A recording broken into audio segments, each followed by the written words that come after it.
Hello students, welcome to Sumraj education. तो पिला माने आज वीडियो आम कौन करवा देख ना गत वीडियो आमर जो वीडियो साहित्य और मैथ्र मॉड्यूल 1 सरी सारी आज वीडियो आम कौन करवा ना ओडियार बा साहित्यर आम मॉड्यूल 2 प्रश्न पत्र को डिस्कसन करवा जहाँकि परीक्षा दर्पण बोर्ड तरफ आसी आउ यही पेपरटी बोर्ड एग्जाम 2025 बहुत ही इंपोर्टेंट एथिकांश क्वेश्चन आसवाक जाऊँगी। तो चलते भिडियो को स्टार्ट करवा एवं ता पूर्व कही रखी जो मैंने पर्यटन आम चैनल को सब्सक्राइब करना एवं सब्सक्राइब कर ऑल नोटिफिकेशन क्लिक कर दिंतु कारण साहित्यर सबकि मॉडल आमर ऑब्जेक्टिव सहित सब्जेक्ट चैनल अपलोड हो सहित इंपोर्टेंट क्वेश्चन खूब शीघ्र आसवाक जाऊँगी। तो चलते भिडियो को स्टार्ट करवा। तो देख समय आमर जो भाव में 1 घंटा रही पूर्ण संख्या आमर 50 रही। तो देख प्रथम क्वेश्चन कौन कही ओडिशा सरकार द्वारा क्यों मसीह बंदे उत्कल जननी राज्य संगीतटी राज्य संगीतर मान्यता करछि। बंदे उत्कल जननी केबे राज्य संगीतर मान्यता पाई मन रखि 2020 जून 7 डेट हेल्ले मन रखि जून 7 है 2020 जून 7 कौन मान्यता लाभ करथिला। आउ ये आउ गोटे क्वेश्चन मन रखि जदि पचारा केबे रचित होता तो मन रख रचना होता रचना होता केबे जानच ना रचना होता 1912 मसीह है कौटे गान कराइला प्रथम थर ना उत्कल सम्मेलन प्रथम अधिवेशन में गान कर। तो चलते भिडियो आगू को नेबा। तो देख आगर कौन देती ना 2 नंबर देती उत्कल सुरवर दर्पित गेहा एठारे सुरवर बोली क्या कहुच्छी। सुरवर अर्थ कौन ना श्रेष्ठ वीर। सुरवर अर्थ कौन आमर ना श्रेष्ठ वीर। नेक्स्ट कही ध्यान चिंतिला से पांडव सुंदर यहाँ पांडव सुंदर बोली क्या कहुई समस्ते जाने आमर भीम सिंहनाथ कौन पांडव सुंदर होती भीम। नेक्स्ट देखा देख कही जे स्कंद पुराण रचना अनुसार निम्नोक्त क्यों द्वीपटी नवद्वीप जाऊनी। देख नवद्वीप आम जब देखा देख सौम्यद्वीप जाऊँगी नागद्वीप जाऊँगी इंद्रद्वीप जाऊँगी किंतु अरुणद्वीप आमर जाऊ नाही। तो ऑप्शन नंबर बी हो करेक्ट आंसर। नेक्स्ट कही लक्षण दृष्टि चिलिका क्यों प्रकार काव्य। चिलिका आम समस्ते जानते गोटे कौन चिलिका हूँ आम खंड काव्य है ना नहीं पौराणिक काव्य कथा कहुए कि महाकाव्य नहीं कि संपूर्ण काव्य नहीं ये हूँ गोटे कौन खंड काव्य। चिलिका गोटे हूँ लेखकर कविंर खंड काव्य। नेक्स्ट कही एलीला रचंती देवी बागीश्वरी यही पदर उल्लेख होता बागीश्वरी किए बोली पचार बागीश्वरी किए महालक्ष्मी कथा कहुई कि पार्वती भी नुह कि दुर्गा भी नुह कौन ना सरस्वती होती कौन देवी बागीश्वरी। तेणु कहुई धन्य धन्य से धन्य लीला धन्य से जार लीला आज्ञा धरी ए लीला रचंती देवी बागीश्वरी हाँ ना नहीं धन्य से जार आज्ञा शिर धरी ए लीला रचंती देवी बागीश्वरी। नेक्स्ट क्वेश्चन देखा देख 7 नंबर क्वेश्चन कही जे निम्नलिखित काव्यगुड़िक मध्य क्योंटी गंगाधर मेहर द्वारा रचित। देख गंगाधर मेहर द्वारा कौटा रचित आम देखा जदि लावण्यवती तो नुह उषा भी नुह कि चंद्रभागा नुह किंतु पद्मिनीड़ा आमर कौन पद्मिनीड़ा गंगाधर मेहर रचना कर। तो ऑप्शन नंबर सी हो करेक्ट आंसर। नेक्स्ट कही वीरराम मूर्ति सीता हृदय किपरि प्रतिबिंबित होता ना आम जाने कौन वीरराम मूर्ति आमर कौन तर सती सीतांकर शिशिर बिंदुरे कौन सूर्य प्रतिबिंब पर देखा जाता नहीं। तो वीरराम मूर्ति प्रतिबिंब पर से वीरराम मूर्ति कही तो ऑप्शन नंबर ए हो करेक्ट आंसर। नेक्स्ट कही निम्नलिखित काव्य मान मध्य क्योंटी उपेन्द्र भंज द्वारा रचित नुहे। उपेन्द्र भंज कौड़ा रचना करना बताई रामसुधा नदी कर वैदेशी विलास कर रसिकार बड़ी कर किंतु रसकल्लोल करना किए उपेन्द्र भंज। तेणु ऑप्शन नंबर बी हो करेक्ट आंसर। नेक्स्ट कही शुकशरण क्या देवरिपु बोली कहुई ना देख देवरिपु क्या कहुई कहले अनुजे शुण देवरिपु कहले रावण जा शुण देवरिपु बोईला अनुज देवे सीता को समर्पुचे। देवरिपु क्या कहुई ना रावण को कहुई कहीं ना से देवता मानकर शत्रु जुगे जुगे होता देवरिपु बा देवता मानकर शत्रु बोली कहुई। नेक्स्ट कही କାଞ୍ଚି କାବେରୀ ନାଟକରେ ଲକ୍ଷ୍ମୀକାନ୍ତ ଭଦ୍ରା ଭିକାରୁଣୀ ଭୂମିକାରେ ଅଭିନୟ କରିବା ସହିତ ଆଉ କେଉଁ ରୂପରେ ନିଜର କଳା ପ୍ରଦର୍ଶନ କରିଥିଲେ ବୋଲି କୁହାଯାଇଛି। ଆଉ କ'ଣ ନା ଦୁଇ ଜଣ କ'ଣ ନର୍ତ୍ତକୀ ହୋଇଥିଲେ ବୋଲି କୁହାଯାଇଛି। ଅପସନ୍ ନମ୍ବର ସି ହେଇଯିବ କରେକ୍ଟ ଆନ୍ସର। ନେକ୍ସଟ ଦେଖିବା, ଯେଉଁ ସମ୍ବର୍ଦ୍ଧନା ଶବ୍ଦରେ କାନ୍ତକବି ଲକ୍ଷ୍ମୀକାନ୍ତଙ୍କୁ କାନ୍ତକବି ରୂପେ ଘୋଷଣା କରାଯାଇଥିଲା ତାର ମୁଖ୍ୟ ଉଦ୍ୟୋକ୍ତା କିଏ ଥିଲେ? ନା ଦେଖ, ହେମଚନ୍ଦ୍ର ସରକାର ନୁହଁ କି ଚିନ୍ତାମଣି ମହାନ୍ତି ନୁହଁ କି ବିଶ୍ୱନାଥ କର ନୁହଁ, ଲକ୍ଷ୍ମୀନାରାୟଣ ସାହୁ ଥିଲେ ତାହାର କ'ଣ ମହାନ ଉପଦେଷ୍ଟା ବା କ'ଣ ଉଦ୍ୟୋକ୍ତା ଥିଲେ କିଏ? ଲକ୍ଷ୍ମୀନାରାୟଣ ସାହୁ। ନେକ୍ସଟ 13 ନମ୍ବର କ୍ୱେଶ୍ଚିନ୍କୁ ଯଦି ଯିବା, କହିଛି ନିମ୍ନୋକ୍ତ କେଉଁଟି କୃଷ୍ଣଚନ୍ଦ୍ର ପାଣିଙ୍କ ଦ୍ୱାରା ରଚିତ ଭାଷାର ଏକ ପୁସ୍ତକ ଅଟେ? ଭିନ୍ନ ଭାଷାର ପୁସ୍ତକ ବୋଲି କହିଛି। କେଉଁଟା ହେବ ନା ଭିନ୍ନ ଭାଷାର ପୁସ୍ତକ ହେଉଛି କ'ଣ ଭୁବନେଶ୍ୱରର ପ୍ରତ୍ୟାନ୍ତନିକ ଅବଶେଷ। ତ ଅପସନ୍ ନମ୍ବର ଏ ହେଇଯିବ କରେକ୍ଟ ଆନ୍ସର। ନେକ୍ସଟ କହିছে ଯେ ସତ୍ୟ ସହିତ ତଥ୍ୟର ସମନ୍ୱୟ, ଅକାଟ୍ୟ ଯୁକ୍ତି ଓ ମନ୍ଦ୍ର ଗଭୀର ଭାଷା କାହାର ପ୍ରବନ୍ଧ ଗୁଡ଼ିକ ଅନୁପମ ମର୍ଯ୍ୟାଦା ପ୍ରଦାନ କରିଥାଏ। ଦେଖ, ସତ୍ୟ ସହିତ ତଥ୍ୟର ସମନ୍ୱୟକୁ ଆମର କିଏ ରଚନା କରିଥିଲେ ଜାଣିଛ ନା? ଆମର କୃଷ୍ଣଚନ୍ଦ୍ର ପାଣିଗ୍ରାହୀ ସତ୍ୟ ସହିତ କ'ଣ ତଥ୍ୟର ସମନ୍ୱୟ କରିଥିଲେ। ଏଇଟା ମନେ ରଖିଥିବେ, ଅପସନ୍ ନମ୍ବର ଡି। ନେକ୍ସଟ କ'ଣ କହିଛି ନା ବୈଷୟିକ ଉନ୍ନତି ନିମନ୍ତେ ପ୍ରାଚୀନ ଓ ରୋମିଓ ସଭ୍ୟତାର ଆଦର୍ଶ, ଭାରତୀୟ ସଭ୍ୟତାର ଆଦର୍ଶ ଯଥାକ୍ରମେ କ'ଣ ଥିଲା? ହେଲା ଦେଖ, ଭାରତୀୟ ସଭ୍ୟତାର ଆଦର୍ଶ କ'ଣ ଭୋଗ ଆଉ ତ୍ୟାଗ। ଦେଖ, ଭୋଗ ଫାଷ୍ଟ ଥିଲା ତାପରେ ତ୍ୟାଗ ଥିଲା, ଏଇ ଦୁଇଟାରେ କନଫ୍ୟୁଜ୍ ହେଇଯିବ। ଦେଖ, ଭୋଗ ତ୍ୟାଗ, ତ୍ୟାଗ ଭୋଗ ନୁହଁ, ଭୋଗ ତ୍ୟାଗ ମାନେ ପ୍ରଥମେ କ'ଣ ଥିଲା ଭୋଗ ତାପରେ ତ୍ୟାଗ। ନେକ୍ସଟ ଦେଖିବା ଯଦି ହିନ୍ଦୁମାନଙ୍କ ମୃତ୍ୟୁରେ କାହା ଯୋଗୁଁ ଭାରତୀୟ ସଭ୍ୟତା କ୍ଷୀଣ ହେଲା ବୋଲି ସଭ୍ୟତା ବିଜ୍ଞାନରେ କୁହାଯାଇଛି। ଦେଖ, ହିନ୍ଦୁମାନଙ୍କ ମତରେ ଦେଖ ଭାରତୀୟ ସଭ୍ୟତା ବିଜ୍ଞାନ ରହିଛି, ଏଇଟା ସଭ୍ୟତା ବିଜ୍ଞାନ ପ୍ରବନ୍ଧରେ କୁହାଯାଇଛି ଯେ ଭାରତୀୟ ସଭ୍ୟତା କାହା ଯୋଗୁଁ କ୍ଷୀଣ ହେଲା ବୋଲି କୁହାଯାଇଛି। ଦେଖ, ଆମର ବାହ୍ୟ ହସ୍ତକ୍ଷେପ ଯୋଗୁଁ ବା ଅପସନ୍ ନମ୍ବର ଏ ହେଇଛି ଆମର କରେକ୍ଟ ଆନ୍ସର। ନେକ୍ସଟ କହିଛି କାହା ମାଧ୍ୟମରେ ଲକ୍ଷ ଲକ୍ଷ ଜୀବନରେ ଆଲୋକ ଧାରା ଖେଳାଇବାକୁ ଅନନ୍ତ ପଟ୍ଟନାୟକ କୁହାଯାଇଛନ୍ତି?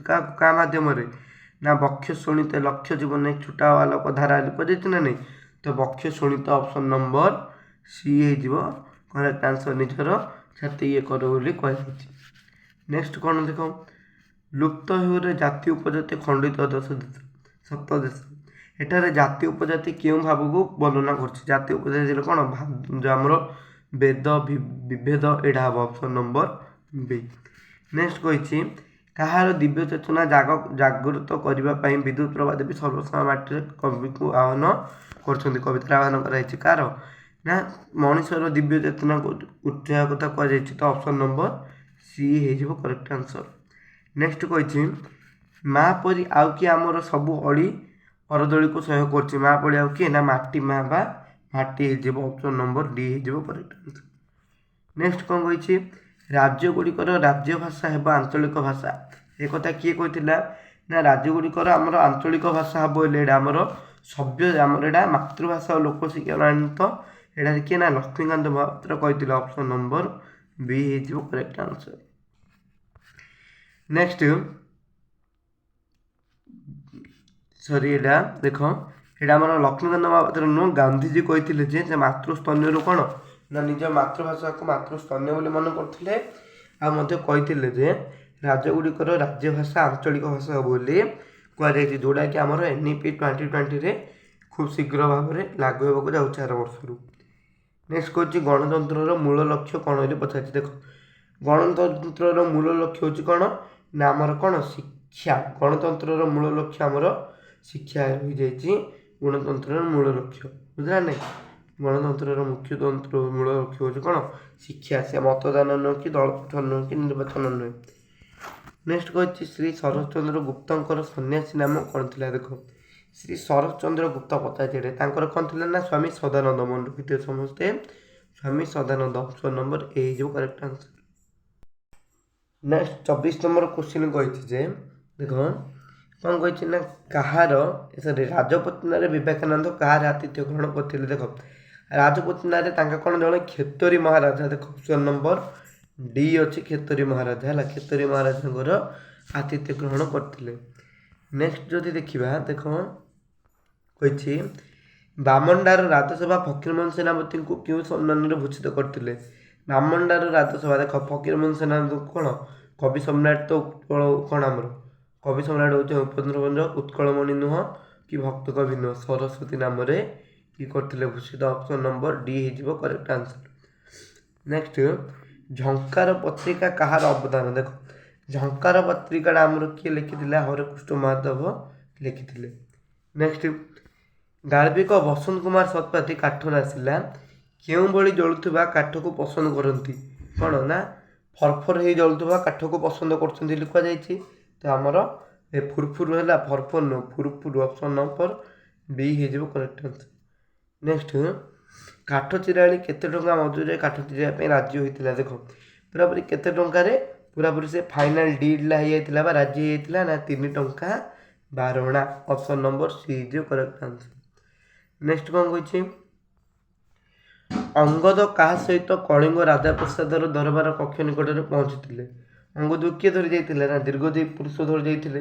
ହଁ ନା ନାହିଁ ଦୀର୍ଘଦେବୀ ପୁରୁଷ ତାଙ୍କେ ଚକୁଆଟେ ନା ଆମର ଦୟା ନଦୀ କୂଳରେ ବସିଥିବା ସମୟରେ। ନେକ୍ସଟ ଅଶୋକଙ୍କ ଶିଳାଲିପିରେ କେଉଁ ପକ୍ଷୀର ମାଂସ ରନ୍ଧା କଥା ଅଙ୍ଗଦ ପଢ଼ିଛନ୍ତି? ଅଶୋକଙ୍କ ଶିଳାଲିପିରେ କେଉଁ ଆମର ମୟୂର ମାଂସ କଥା ସେ ପଢ଼ିଛନ୍ତି ବୋଲି କୁହାଯାଇଛି ପାଠରେ। ଅପସନ୍ ନମ୍ବର ଏ ହେଇଯିବ କରେକ୍ଟ ଆନ୍ସର। ନେକ୍ସଟ ଦେଖ କ'ଣ କହିଛି ଆମର ବେଲ ସହିତ ବଟବୃକ୍ଷ ରହିଲା।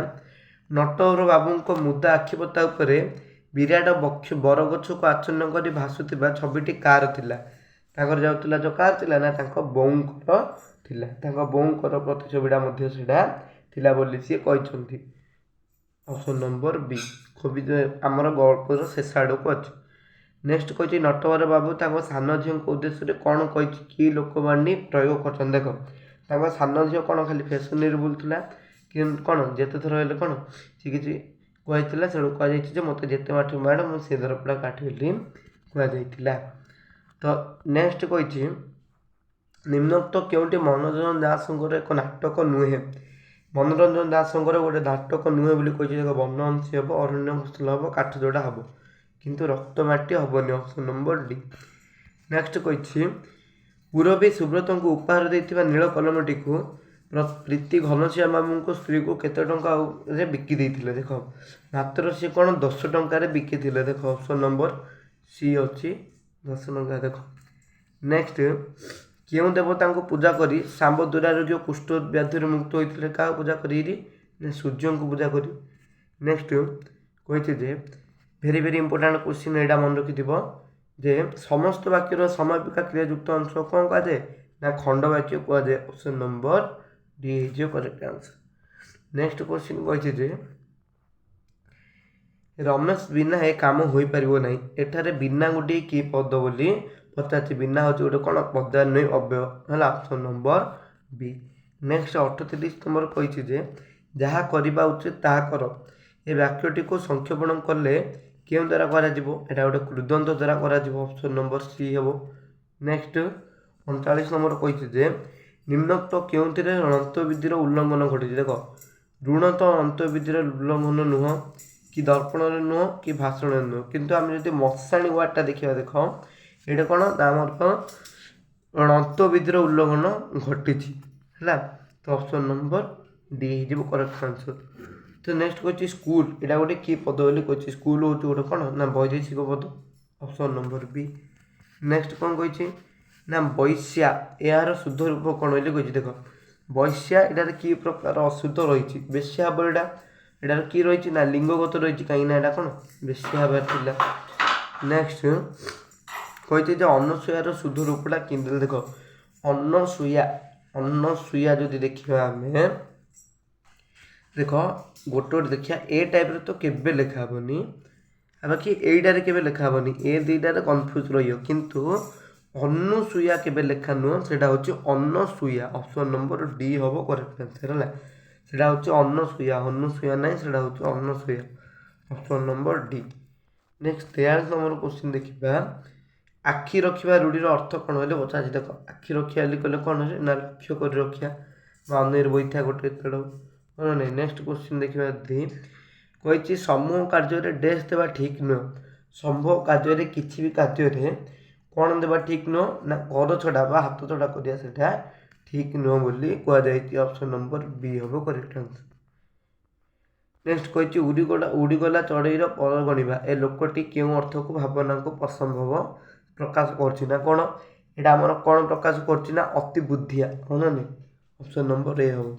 କାହିଁକିନା ଅସମ୍ଭବ କଳ୍ପନା ନୁହଁ କି ଅନଧିର ଚର୍ଚ୍ଚା ନୁହଁ କି ନିକମ୍ବ ଅଳସୁଆ ଲୋକର ବୃଥା ଆସ୍ଫଳନ ମଧ୍ୟ ନୁହଁ। ନେକ୍ସଟ 46 ନମ୍ବର କ୍ୱେଶ୍ଚିନ୍ କହିଛି ଲୋକେ ମୁଖରେ କଥା ବହୁ ଦୂର ପ୍ରସାରି ଯାଏ। ଏ ଅର୍ଥରେ ଲୋକବାଣ୍ଡା କ'ଣ? ଦେଖ, ଲୋକଙ୍କ କଥାରେ ଆମର କ'ଣ ବହୁ ଦୂରକୁ ବ୍ୟାପି ଯାଏ। ଏଇଟାକୁ କ'ଣ କହୁଛି ନା ତୁଣ୍ଡବାଇଦ୍ର ଶ୍ଲୋକ, ସେଇଟା ସମସ୍ତେ ଜାଣିଥିବ। ଜଣରୁ ସମସ୍ତଙ୍କୁ ବ୍ୟାପିଯାଏ। ଦେଖ ଏ ଟାଇପ୍ର କ୍ୱେଶ୍ଚିନ୍ ଜଣେ ନ ପଢ଼ିକି ଯାଇକି ମଧ୍ୟ କରିପାରିବ। ଦେଖ ତିନି ତୁଣ୍ଡରେ ଛେଳି କୁକୁର ତ ଏଇଟା ହେବନି, କାହିଁକିନା ଖରାପ କଥା ବୁଝାଉଛି। ଦେଶ କେ ଏ ଦୁଇଟା ତ ଟୋଟାଲି ହେବନି, କିନ୍ତୁ ତୁଣ୍ଡବାଇଦ୍ର ମାନେ ଜଣର ବାଇଦ୍ର ସେଇଟା ବାହାରିଲା ହେଲେ ସବୁଆଡ଼େ ଖସିବ। ନେକ୍ସଟ କହିଛି ଯେଉଁ ଛନ୍ଦରେ ଦୁଇ ପାଦରେ ଗୋଟେ ପଦ ହେଉଛି ପ୍ରତି ଅକ୍ଷର ସଂଖ୍ୟା 16। ଦେଖ ଅକ୍ଷର ସଂଖ୍ୟା 16 ଦେଖିଲା ମାନେ ଡାଇରେକ୍ଟ କିଛି ନ ଭାବି ରାମଗିରି ଉପରକୁ ଯିବ, ବୁଝିଲା। ଅକ୍ଷର ସଂଖ୍ୟା 16 ମାନେ ରାମଗିରି ଉପରକୁ ଯିବ। ନେକ୍ସଟ କ'ଣ 48 ନମ୍ବର କ୍ୱେଶ୍ଚିନ୍ ଦେଖିବା। କେଉଁ ଛନ୍ଦରେ ପ୍ରତିପାଦର ଅକ୍ଷର ସଂଖ୍ୟା ଅନିର୍ଦ୍ଦିଷ୍ଟ? ଦେଖ ଏଇଟା ପଢ଼ିବାକୁ ପଡ଼ିବ। ଅନିର୍ଦ୍ଦିଷ୍ଟ କେଉଁଟା ହେବ ବୋଲି ସେ ଆମକୁ ପଚାରୁଛି। ଦେଖ ଫାଷ୍ଟ ନଟବାଣୀ ବା ବିବାସିକାଦର, ଏଇଟା ତ ଅନିର୍ଦ୍ଦିଷ୍ଟ ନୁହଁ, କି ଭାଗବତ ବାଣୀ ତ କେବେ ବି ଅନିର୍ଦ୍ଦିଷ୍ଟ ନୁହଁ, ମଙ୍ଗଳାଶ୍ରୀ ବି ନୁହଁ। କିନ୍ତୁ ଆମେ ଦାଣ୍ଡିବୃତ୍ତ ଯଦି ଦେଖିବା ସେଇଟା କ'ଣ ପ୍ରତିପାଦର ଅକ୍ଷର ସଂଖ୍ୟା ଅନିର୍ଦ୍ଦିଷ୍ଟ ବୋଲି ଆମେ ପଢ଼ିଛେ। ନେକ୍ସଟ 49 ନମ୍ବର କ୍ୱେଶ୍ଚିନ୍ କ'ଣ କହିଛି ଭିନ୍ନାର୍ଥ ବୋଧକ ଏକ ପ୍ରକାର ଶବ୍ଦର ବାରମ୍ବାର ଆବୃତ୍ତିକୁ କେଉଁ ଅଳଙ୍କାର କୁହାଯାଏ? ଦେଖ ଭିନ୍ନ ଅର୍ଥ ଥିବ ମାତ୍ର ଗୋଟେ ଶବ୍ଦ ବାରମ୍ବାର ଉଚ୍ଚାରିତ ହେବ ତ କ'ଣ ନା ଯମକ ଅଳଙ୍କାର ସିଏ ଯିବ, ବୁଝିଲା। ତ ସେଠି ଦେଇଛି ଦେଖରେ ନଳିନୀ, ନଳିନୀରେ ପୂରିତ, ଭ୍ରମନ୍ତି ଭ୍ରମରେ କ'ଣ ଜଗତ, ତ ଯାହା ଦେଇଛି ସେଇଟା ବହିରେ ଦେଇଛି। ନେକ୍ସଟ ଯେଉଁ ବାକ୍ୟର ଉପମାନ ଉପମେୟ ସମାନ ନିର୍ଦ୍ଦିଷ୍ଟ ଧର୍ମ ବିଶିଷ୍ଟ ହୋଇଥାନ୍ତି ସେମାନଙ୍କ ମଧ୍ୟରେ ଥିବା ସାଦୃଶ୍ୟ ସାଧାରଣ ବୋଧକ ଦ୍ୱାରା ଅବ୍ୟକ୍ତ ହେଲେ ସେଠାରେ କି ଅଳଙ୍କାର ବୋଲି କୁହାଯିବ ବୋଲି ପଚାରୁଛି। ଦେଖ ଉପମାନ ଉପମେୟ ସମାନ ଧର୍ମ ହୋଇଥିଲେ ମନେ ରଖିଥିବ ଏଇଟା ଗୋଟେ ଉପମା ଅଳଙ୍କାର, ଡାଇରେକ୍ଟ କାମ ଉପମା ଅଳଙ୍କାର। ତ 50ଟି କ୍ୱେଶ୍ଚିନ୍ର ଉତ୍ତର ଆମେ ଦେଖିଲେ। ଆଗାମୀ ଭିଡ଼ିଓରେ ଆମେ କ'ଣ କରିବା ନା ଆମର ମଡ୍ୟୁଲ୍ 2 ଡିସ୍କସନ୍ କରିବା। ଆଉ ମଡ୍ୟୁଲ୍ 2 ସରିଲା ପରେ ଆମେ ସବଜେକ୍ଟିଭ୍କୁ ଯିବା। ସବଜେକ୍ଟିଭ୍ ଭିଡ଼ିଓ ଖୁବ୍ ଶୀଘ୍ର ଆସିଥିବ। 3ଟା ମଡ୍ୟୁଲ୍ ଅବଜେକ୍ଟିଭ୍ର ହୋଇଗଲା ପରେ ତୁମମାନଙ୍କୁ ସବଜେକ୍ଟିଭ୍ର ମଡ୍ୟୁଲ୍ ଦେଖିବାକୁ ମିଳିବ। ତ ସେ ପର୍ଯ୍ୟନ୍ତ ଥ୍ୟାଙ୍କ ୟୁ ଟୁ ଅଲ୍। ଦେଖା ହେବ ପରବର୍ତ୍ତୀ ଭିଡ଼ିଓରେ। Thank you.